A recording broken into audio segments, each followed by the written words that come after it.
Olá, estamos voltando no nosso programa Projetos, hoje falando sobre tecnologia, inovação e economia principalmente.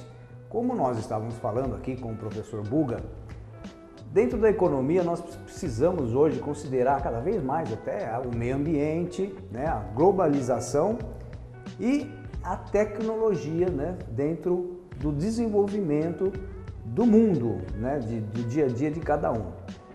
Nesse sentido da tecnologia, nós sabemos que tem se falado muito sobre uma revolução industrial 4.0.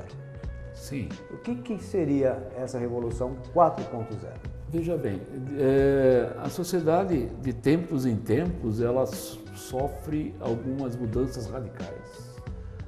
Nós temos aí dentro da evolução, principalmente da indústria, desde a era do vapor, depois o eletrônico, enfim, hoje pensando em mecatrônica, hoje se usa muito o termo 4.0 para trabalhar com novos processos, novas tecnologias de matéria-prima.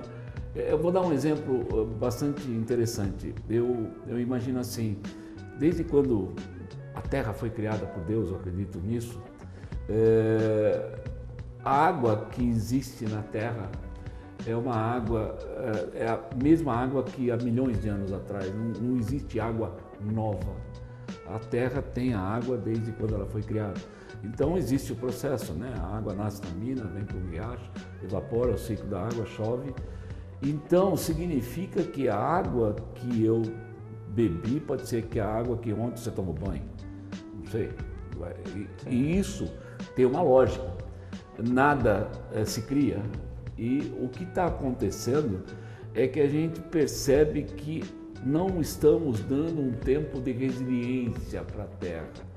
A Terra ela é muito autossuficiente. Se você der tempo, a Terra se recupera sozinha. Só que hoje, com essa preocupação de crescimento econômico, de uma população cada vez mais crescente, por exemplo, você pega a China tem 1 bilhão e 800 milhões de habitantes. Estima-se que tem mais 200 milhões que são clandestinos. Tem um Brasil dentro da China clandestino. E isso traz alguma coisa de tecnologia. Nós temos que resolver esse problema. Nós temos que gerar emprego, nós temos que gerar produção e um agravante com uma competição intensiva. Hoje em dia, cada vez mais, você não sabe quem é o seu concorrente, quem é que está vendendo, tem gente jogando preço lá embaixo, tem empresa quebrando porque não consegue entender esse mercado e isso está exigindo novas posturas, novas maneiras de se entender essa economia que está chegando e decorrente dessa nova postura da indústria. A indústria hoje ela usa muita automação. Com a introdução da internet, com a web, com toda essa... É interessante a gente pensar nisso junto. Por exemplo, vamos pensar num dado. Essa colocação é importante. Você tem um dado e você tem uma informação. Qual é a diferença entre um dado e uma informação? A gente começa a estudar isso, você percebe que a informação é um dado que sofreu um processo. Então, por exemplo, eu pego a relação de alunos de uma classe aleatória, jogo dentro do computador e coloco por ordem alfabética e gero uma informação de alunos por ordem alfabética. Mas o maior problema é o que você faz com informação. Hoje nós estamos vivendo num mundo de informação que, na verdade, não são informações que são úteis. A informação ela só deve ser útil, ela só é uma informação se ela for útil para gerar um conhecimento. Então, por exemplo, às vezes eu vou de manhã para a FATEC, eu ligo na Jovem Pan, qualquer rádio, o cara fala assim, amanhã vai fazer menos 5 graus em Tóquio. Qual é o problema para mim de saber que 5 graus, eu não vou para Tóquio. É o tipo da coisa que você fica entrando com um monte de informação que você perde muito tempo para separar o que é bom e o que é ruim, você não gera conhecimento. E gerar o conhecimento, que é a postura hoje da nova economia, é a economia do conhecimento. Nós estamos vivendo hoje na era do livro da receita, depois eu vou dar uma ideia sobre isso. Esse conhecimento ele só é válido se ele tiver aplicação.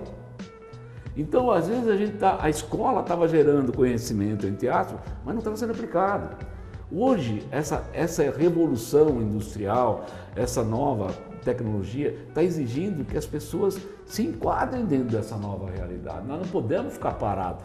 O Brasil já é um país que tem um problema sério de infraestrutura, problemas de logística, problemas de política, que não é o caso aqui agora, mas problemas de educação, e ainda surgiu um maior problema ainda, que nós estamos ficando cada vez mais distantes. O mundo está evoluindo e nós estamos ficando para trás nesse sentido.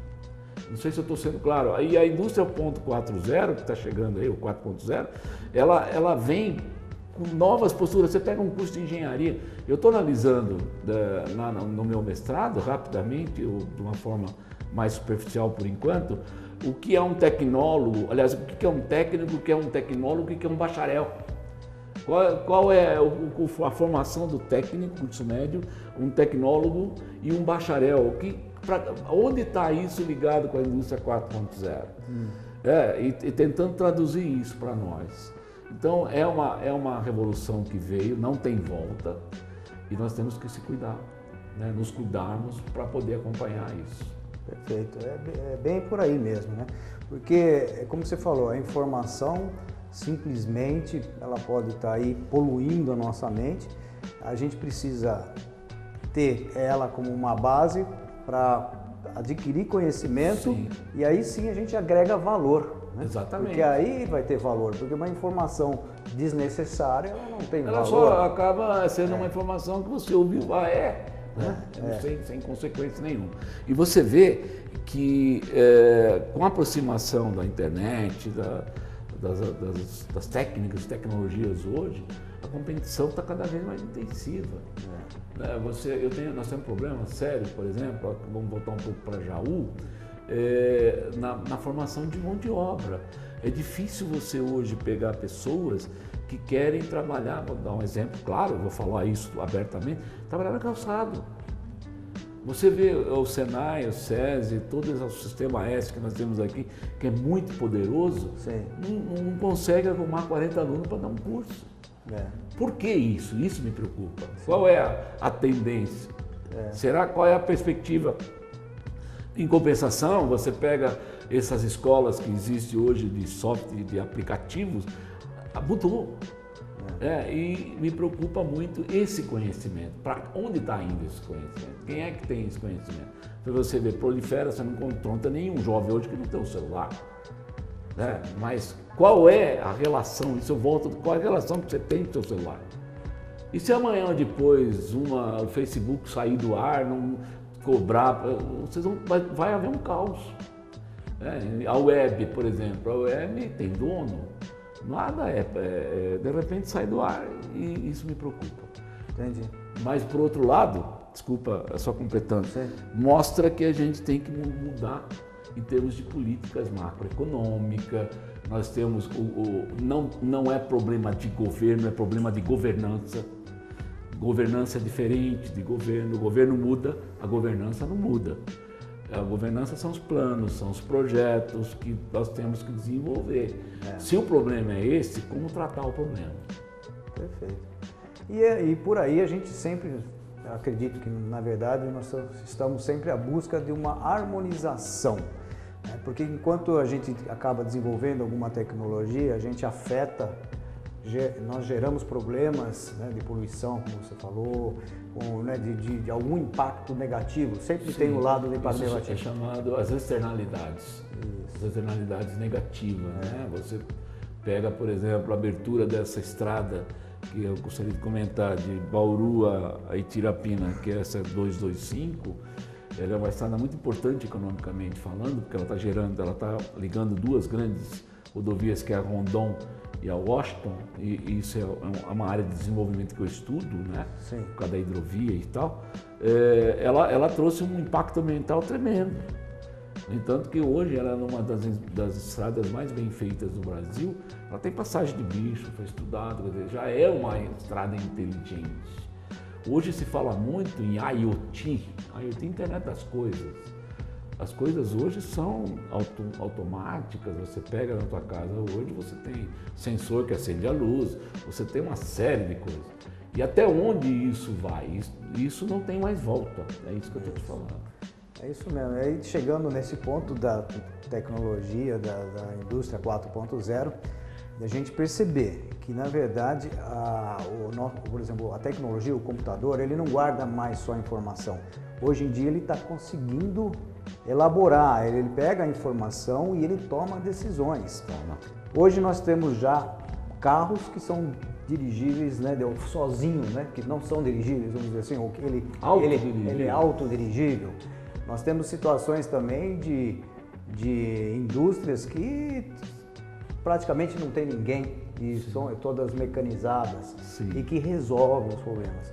A gente vê falar também que mesmo já houve estudos na área de direito que o computador tendo todas as informações, né, de código penal, ele toma a decisão que tem maior acerto do que o ser humano, do que um advogado. É lógica, é a lógica. Mas isso é uma tendência que nós estamos vendo, mas me preocupa muito isso aí, porque como que nós estamos tratando isso a nível de ensino? Será o que nós estamos ensinando, as políticas macroeconômicas, estão enxergando isso? Ou como é que vai ser? Por exemplo, quais são vou colocar aqui uma questão. Quais são as profissões que vão sumir? Com certeza. Hoje, por exemplo, uma que eu dou o exemplo, fotógrafo. Aquele fotógrafo que tinha a lojinha dele que tirava fotografia 3x4, ou que quando eu casei, você casou, você levou aquela Kodak com 32 filmes, voltou para revelar, cortou o pé, jogou fora. Hoje não, você pega uma câmera digital, um celular, você tira 2.000 fotos. E o exemplo é da própria Kodak, que era uma multinacional das maiores do mundo, que consumia um papel, uma das maiores consumidoras de papel, hoje não existe mais. Não existe, a Kodak hoje está na área de ótica. Então teve que mudar, mudou, então não existe mais aquele padrão. Ele mudou, teve que mudar totalmente. A própria IBM, eu tenho acompanhado a história da IBM, eu gosto muito de história, eu estudo a história do McDonald's, eu estudo a escola do Habib's, eu gosto de estudar essas coisas, como que se criou para poder... São modelos até que deram certo de sucesso, apesar de muitos caíram, muitos fracassaram. Sim, mas depois... Eles têm uma mudança muito grande. Uma vez eu estava visitando a 3M, ali perto de Campinas, em Sumaré, e uma das conversas lá, não sei se você sabe, a 3M é que inventou o post-it. O post-it, essa coisinha amarelinha que você pendura em tudo quanto é canto, né? E eu perguntei para o gerente de produção dele, você não tem medo de ser copiado? Ele falou, não, nós não temos medo de ser copiado, porque quando eu lanço o post-it, eu saio na frente, demora uns 2, 3 meses para o meu concorrente fazer o post-it dele, que não chama post-it, só que quando ele lança no mercado, eu lanço post-it verde, então, e nunca, a inovação é essa, não pode mais. Não tem fim. Não existe tem mais. Tem que estar desenvolvendo. É isso que me preocupa, nós estamos preparados para isso. O Brasil, Jaú, vamos dizer assim, a região do Brasil, como é que encara isso? Essa é uma questão bastante interessante. Realmente, eu acho que isso daí é onde está, vamos dizer, a nossa preocupação hoje, você principalmente como educador, de procurar entender essa situação, porque não se educa mais hoje como você. Suas aulas hoje com certeza são totalmente diferentes de 5 anos, 10 anos atrás e muito mais de 20 anos. A gente precisa ser um pouco mais artista para dar aula, sabe? Não é simplesmente aula de giz, essas coisas, temos que mudar muito. Mas voltando à aula ainda a gente consegue. Eu me preocupo a colocação dessa mão de obra no mercado. Isso realmente atravanca um pouco as coisas, porque é muito nebuloso ainda o que está acontecendo. Muito bom, professor Buga. A gente vai voltar daqui a pouco, nós vamos falar então agora, depois do intervalo, sobre o desenvolvimento econômico. Ok? Ok? Então, obrigado. Até daqui a pouco.